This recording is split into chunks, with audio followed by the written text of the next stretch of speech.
Hello friends, career point में आप सभी का स्वागत है।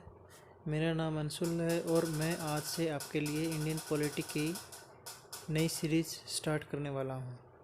तो इस सीरीज़ में हम इंडियन पॉलिटी, कॉन्स्टिट्यूशन और गवर्नेंस के बारे में पढ़ेंगे। साथ के साथ हम बाद में ये सीरीज़ पूरी होने के बाद इंटरनेशनल रिलेशंस के टॉपिक्स को भी कवर करेंगे। तो इस सीरीज़ में मेनली मैं यूपीएससी के प्रोस्पेक्टिव से टॉपिक्स को कवर करूँगा। तो अगर कोई बच्चा यूपीएससी के अलावा एचएसएससी, बैंकिंग या एसएससी के लिए तैयारी कर रहा है तो ये उसमें भी आपके लिए बहुत ही बेनिफिशियल होगा। तो चलिए स्टार्ट करते हैं Indian polity, constitution and governance. तो सबसे पहले स्टार्ट करने से पहले हमें इसके सोर्सेज वगैरह का पता होना चाहिए और ये पता होना चाहिए कि कॉन्स्टिट्यूशन का बैकग्राउंड कहाँ से शुरू हुआ। और उन सबसे पहले हमें ये पता होना चाहिए कि यूपीएससी में सिलेबस क्या होता है एग्ज़ाम का, प्री में, मेंस में, क्यों तो क्या क्या टॉपिक्स करने पड़ेंगे हमें और क्या क्या टॉपिक्स की हमें आवश्यकता है, कौन सी बुक्स हमें पढ़नी चाहिए, सब हम देखेंगे इस लेक्चर में। तो फ्रेंड्स चलिए हम इसकी सिलेबस वगैरह और जो इम्पोर्टेंट बुक्स हैं उसके बारे में थोड़ा जान लेते हैं।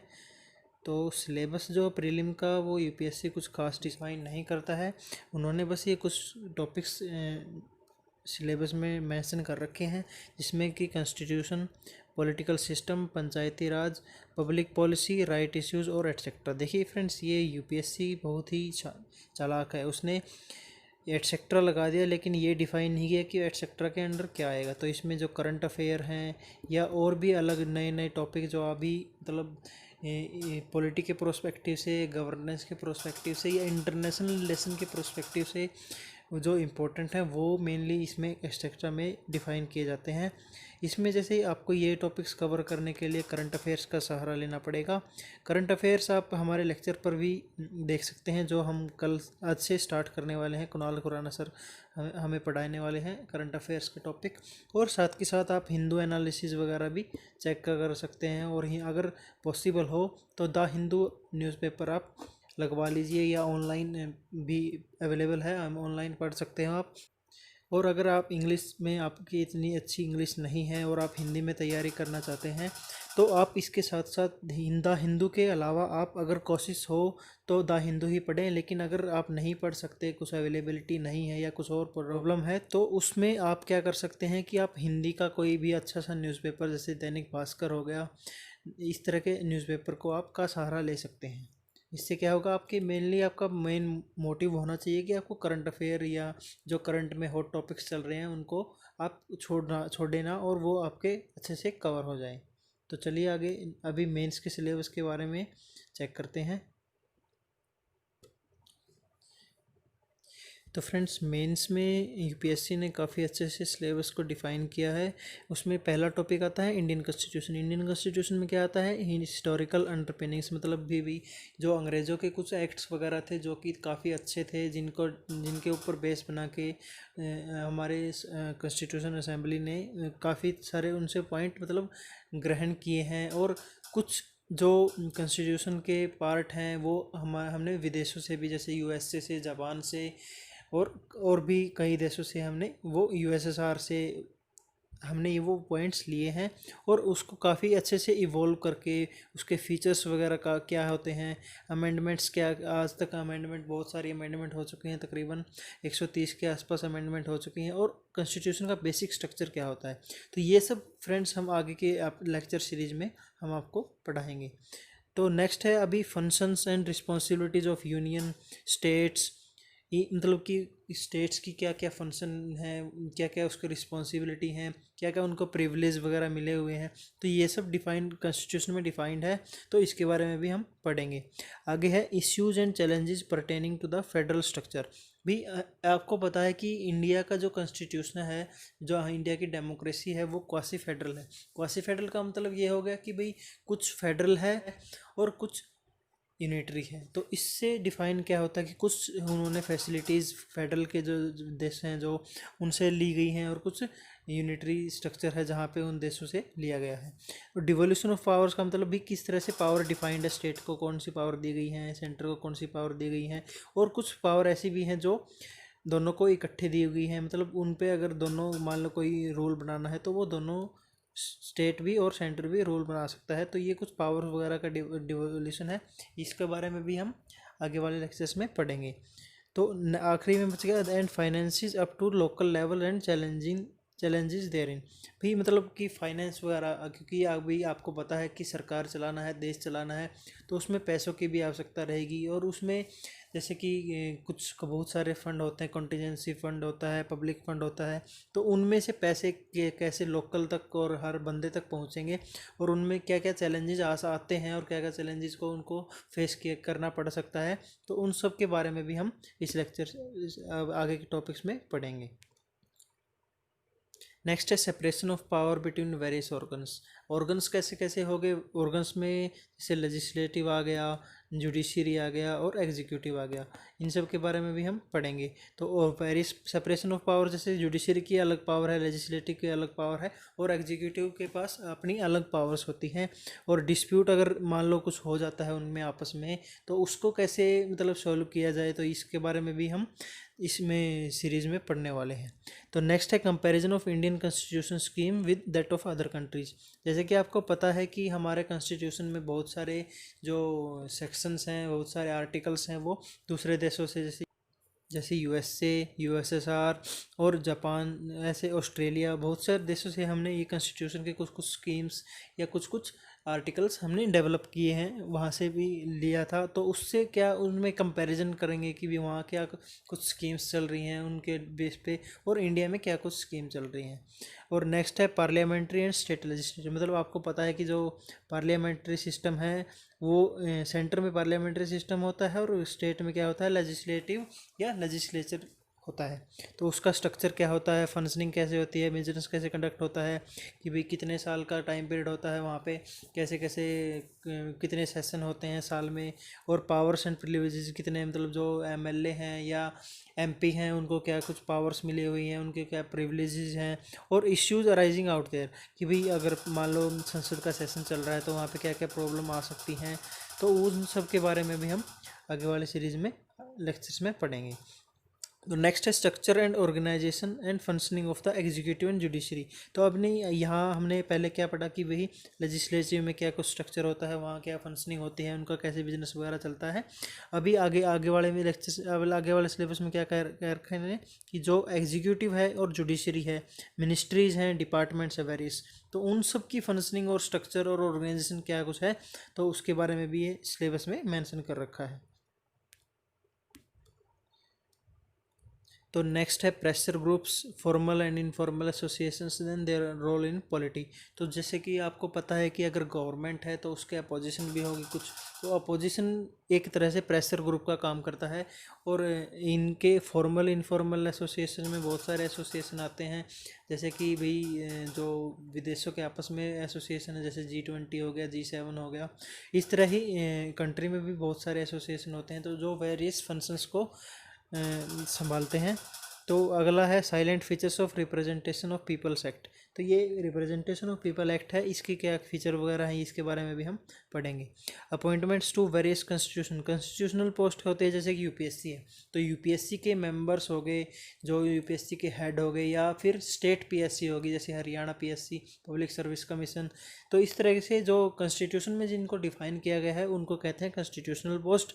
इसमें सीएजी भी आ गया भाई, और यूपीएससी की वगैरह पोस्ट भी आ गई, तो उनकी क्या कुछ पावर्स हैं, फंक्शंस हैं, रिस्पॉन्सिबिलिटीज़ क्या क्या हैं उनकी, तो उन सब के बारे में भी हम आगे वाले लेक्चर में पढ़ेंगे।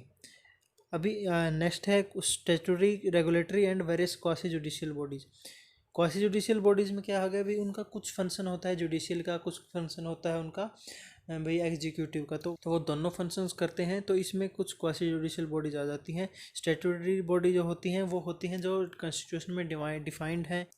रेगुलेटरी बॉडीज क्या होगी कि इंडिया में बहुत सारे लॉज हैं, आईपीसी के हो गए, सीआरपीसी के थ्रू हो गए, तो उन सबको रेगुलेट करना, वो सब रेगुलेटरी बॉडीज़ का क्या होता है, काम होता है। और तो अभी अभी हम पढ़ने वाले हैं वेटेज। वेटेज क्या होती है प्रीलिम्स में, पहले प्रीलिम्स में चेक करेंगे फिर मेंस में चेक करेंगे। तो प्रीलिम्स में क्या कुछ वेटेज होती है पॉलिटी के टॉपिक्स की, तो उनके बारे में पता करना है। तो उसके बारे में देखेंगे कि भी क्या कुछ वेटेज होती है। अभी पिछले प्रीवियस ईयर्स के एनालिसिस देखेंगे। तो जैसे 2011 का जो यूपीएससी का प्रीलिम्स क्वेश्चन पेपर था, उसमें आप जैसे कि देख सकते हैं यहाँ पे कि पॉलिटी के 12 क्वेश्चन आए हुए थे। टोटल होते हैं 100 क्वेश्चंस। 100 क्वेश्चन में से 12 क्वेश्चन पॉलिटी के, यानी कि तकरीबन 24 से 25 मार्क्स का पॉलिटी से क्वेश्चंस पूछे गए थे। अभी नेक्स्ट 2012 में देखते, 2012 में वो क्वेश्चन बढ़ के 20 क्वेश्चन हो गए, यानी 200 मार्क्स में से 40 मार्क्स सिर्फ पॉलिटी के। तो उसमें क्या होता है, जैसे आपको पता भी होगा कि यूपीएससी में कुछ ज़्यादा कट ऑफ जाती नहीं है, तो मेनली 200 में से 50% यानी 98, 100, 102 के आसपास रहती है। तो इसमें जो 20 मार्क्स हैं वो काफ़ी अच्छा रोल प्ले करते हैं। तो अगर आपको ये कुछ टॉपिक्स हैं जो आप अगर अच्छे से कर लेते तो 2-3 टॉपिक करने से ही आपको प्रीलिम्स तो क्लियर हो सकता है। तो अभी जैसे 2013 में 16 हो गए, 2014 में ये 14 हो गए, 2015 में ये 13 हो गए और 2016 में ये 7 हो गए। तो ऐसे आते आते मतलब ये इनका एवरेज क्या रहता है कि भाई 10 से 15 क्वेश्चन एवरेज आते ही आते हैं, मिनिमम है ये। तो कम से कम ये लगा लो 200 में से 30 से 40 नंबर आपके कहीं नहीं गए, अगर आपको पॉलिटी को अच्छे से पढ़ लिया तो। अभी हम मेन के टॉपिक वाइज देखते हैं कि भी क्या कुछ आया है पिछले प्रीवियस ईयर में। तो अभी जैसे कि आपको पता है कि पॉलिटी एक अलग से सब्जेक्ट आता है।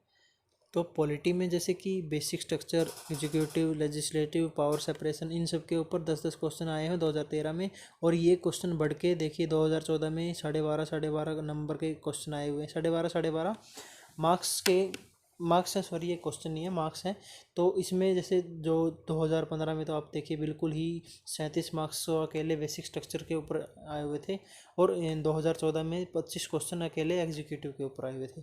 तो इस तरह से ये इंपॉर्टेंट हो जाते हैं सारे टॉपिक।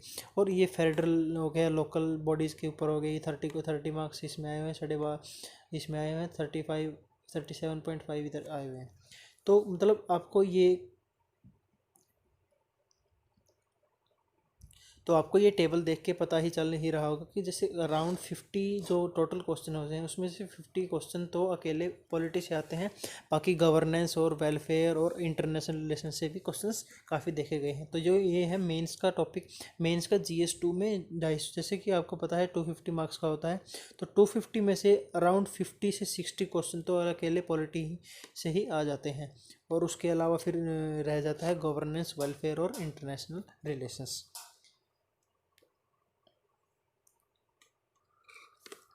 अभी फ्रेंड्स हम सोर्सेज के बारे में पता करेंगे भी हमें ये पॉलिटी कहाँ से पढ़नी चाहिए, कहाँ से नहीं पढ़नी चाहिए।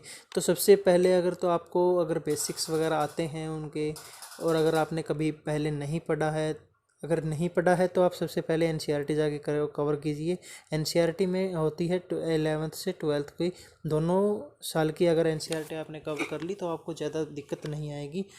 और अगर आपको थोड़ा बहुत आता है, बेसिक्स वगैरह पता है, पहले भी पढ़ा हुआ है, तो आपके लिए सब एक ही किताब है सिर्फ, वो है एम लक्ष्मीकांत की इंडियन पॉलिटी। एम लक्ष्मीकांत की जो इंडियन पॉलिटी है ये आपका अभी जैसे 5th एडिशन चल रहा था, लेकिन अभी नया 6th एडिशन भी आ गया, उसमें कुछ चेंजेस हुए हैं। तो अगर आपके पास 5th एडिशन है तो आपको नई लेने की ज़रूरत नहीं है, क्योंकि वो मेनली जो करंट टॉपिक्स हैं, जैसे कि वही अभी ये जम्मू एंड कश्मीर वाला टॉपिक हो गया या CAA वाला टॉपिक हो गया, अभी वो भी उसमें नहीं आए होंगे। लेकिन जो पुराने पिछले साल के नए टॉपिक हैं वो इसमें ऐड अप हो गए होंगे। तो अगर आप अभी तक आपने नहीं ली है तो ये अभी ले ले, 6th एडिशन ले लीजिएगा अभी। लेकिन अगर आपके पास पहले 5th एडिशन है तो कोई ज़्यादा प्रॉब्लम वाली बात है नहीं, क्योंकि हम इसमें ये लेक्चर्स हम अपने लेक्चर्स में जो एक्स्ट्रा टॉपिक होंगे वो हम कवर करवा देंगे। इनमें से आपके पास एक एडिशन तो होना ही चाहिए, क्योंकि ये होती है, ये जो लक्ष्मीकांत है इसको हम पॉलिटी का बाइबल कहते हैं। इससे बाहर कुछ नहीं आता, यूपीएससी में हो गया या एचपीएससी में हो गया या कहीं भी। आपको ये किताब अगर आपने पढ़ ली तो इसके अलावा आपको कोई किताब पढ़ने की ज़रूरत ही नहीं है। और अगर हम हमारे लेक्चर्स के साथ साथ आपको ये किताब ये साथ साथ देखते रहें, जैसे कि आज मैंने मान लो कॉन्स्टिट्यूशन फ्रेमवर्क के बारे में पढ़ाया, कल मैंने सुप्रीम कोर्ट के बारे में पढ़ाया, तो उसको क्या करें आप, जैसे कि मैंने लेक्चर पढ़ाया तो उससे उसी दिन शाम को या अगले दिन 1-2 दिन के अंदर अंदर उस टॉपिक को आप इस बुक में से भी कवर कर लें। उससे क्या होगा, आपकी जो अंडरस्टैंडिंग है वो काफ़ी अच्छी हो जाएगी इन टॉपिक्स को लेकर। तो फ्रेंड्स, ये कुछ टॉपिक्स हैं जो अभी नए 6th एडिशन में ऐड किए गए हैं। आप ये वीडियो को पॉज करके इन सबको नोट कर सकते हैं, और अगर हम वैसे तो हम इसमें करवा भी देंगे, तो नोट करने की कोई ज़रूरत भी नहीं है। बस आप ये ध्यान से देख लीजिए कि कौन कौन से नए टॉपिक ऐड हुए हैं, क्योंकि आपको पता है नीति आयोग हो गया, जुडिशियल एक्टिविज़म हो गया, जुडिशियल रिव्यू हो गया, इन सब से टॉपिक, क्योंकि हॉट टॉपिक्स में आते हैं तो इन सब से क्वेश्चंस ज़रूर आते हैं। इसलिए पॉलिटी में लक्ष्मीकांत सर ने ये ऐड भी कर दिया था अपने उसमें बुक में। और नेक्स्ट बुक है, जैसे कि आपको पता है कि NCERT तो बेसिक्स के लिए बहुत ही इंपॉर्टेंट होती हैं। तो NCERT में क्या होता है, जैसे 11th और 12th के NCERT तो मस्ट है। जिन्होंने एक बार भी नहीं पढ़ा है उनको तो पढ़नी ही चाहिए, और जिन्होंने मान लो पहले भी पढ़ रखा है तो एक बार आप रिवीजन ले सकते हैं। जैसे इसमें आता है Indian constitution network, political theory, ये दो तो बहुत ही इंपॉर्टेंट है। इन के बिना तो काम चल ही नहीं सकता, क्योंकि कॉन्स्टिट्यूशन जो होता है उससे तो मेन क्वेश्चन आते ही आते हैं। और जो कंटेम्प्रेरी वर्ल्ड पॉलिटिक्स है, ये कहते हैं मेंस में आई, इंटरनेशनल रिलेशन के लिए काफ़ी इंपॉर्टेंट बुक है। और politics in India since independence, ये भी काफ़ी इंपॉर्टेंट बुक है। तो ये चारों बुक्स 12th और 11th क्लास की हैं, ये आपको पढ़नी ही चाहिए। अभी ये बुक्स आप NCERT की वेबसाइट से इस लिंक पर जाकर भी आप डाउनलोड कर सकते हैं। देखिए, बाहर से कहीं से डाउनलोड मत कीजिए, वहाँ से ऑफिशियल होने का वो मतलब श्योरिटी नहीं रहती कि बाहर ऑफिशियल मिलेगी या नहीं मिलेगी। आप ई पाठशाला की वेबसाइट से जाके डाउनलोड कर सकते हैं। NCERT ने सारी ओरिजिनल डाल रखी हैं, और ये सारी फ्री ऑफ कॉस्ट है। आप वहाँ से डाउनलोड करके प्रिंट ले सकते हैं, या फिर अपने लैपटॉप या फ़ोन में भी पढ़ सकते हैं बिना प्रिंट लिए। और अगर आपको ये डीप स्टडी करनी है पॉलिटी की, कॉन्स्टिट्यूशन की, तो आप इन 2 बुक्स को भी ध्यान से देख लीजिए। इन 2 बुक्स को भी आप पढ़ सकते हैं। इसमें आवर कॉन्स्टिट्यूशन आता है सुभाष सी कश्यप की, और introduction to the constitution of India है दुर्गादास बसु की। तो फ्रेंड्स, अभी आज के लिए सिलेबस और सोर्सेज में सिर्फ इतना ही। कल से हम अपना रेगुलर क्लासेस शुरू करने जा रहे हैं कि भी कॉन्स्टिट्यूशन कैसे फ्रेम किया गया, हिस्ट्री का कहाँ से शुरू हुआ, उसने कहाँ से टॉपिक्स वगैरह लिए, तो ये सब हम कल वाले लेक्चर से शुरू करेंगे।